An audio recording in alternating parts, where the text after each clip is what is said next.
see, mida sa peale tööd teed, olgu see perekond või hobi või filmid või seda sa teed siiski selleks, et ise jõudu saada.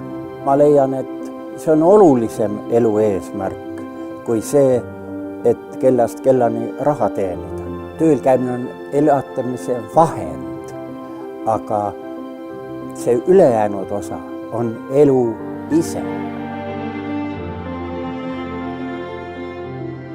Inimene peab ju saama oma elust rahulolu,